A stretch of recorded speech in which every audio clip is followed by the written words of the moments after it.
Plastic straws, stirrers and cotton buds could be banned within a year. Environment Secretary Michael Gove has launched a consultation on plans to outlaw the items, which he says can devastate the world's oceans and wildlife. Well, our correspondent Nick Dixon is in Fiji, where plastic pollution is devastating wildlife. Nick, this is a global problem, isn't it? Yeah, absolutely, Sean, and that's why Fiji has signed up for what's known as the Commonwealth Clean Oceans Alliance, a commitment essentially for the country to try and keep the waterways and the oceans as clean and possible as they can, certainly. For the surfers, they're in here all the time, whether it's for a bit of fun or for competitions, and it's disheartening for them to constantly come face to face with plastic rubbish.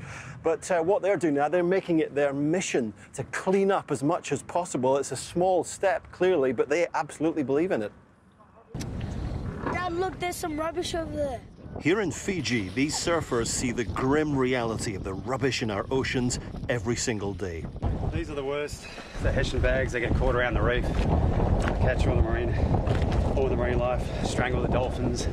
On a typical day, the surfers here at Suva can end up bringing an entire bin full of plastic waste. It's a global challenge. About 8.8 million tonnes of plastic waste ends up in our oceans each year, and that is set to treble by 2025.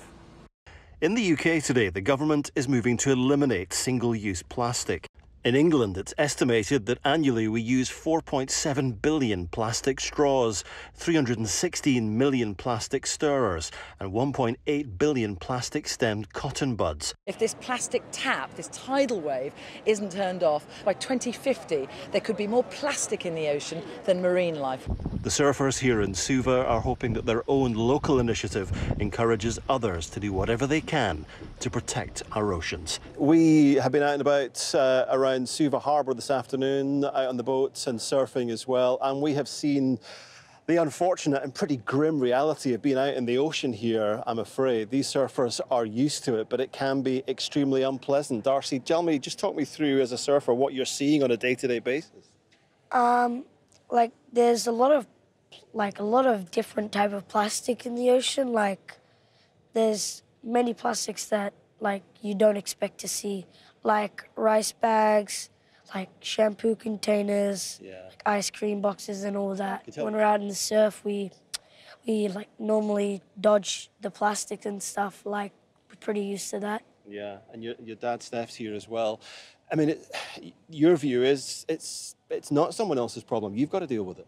No, we all are, as Darcy is. Every time we go out there, the Suva Reef Surfers are always collecting rubbish, and also around Fiji, educating our younger surfers around Fiji to manage plastic and waste. All right, thank you guys.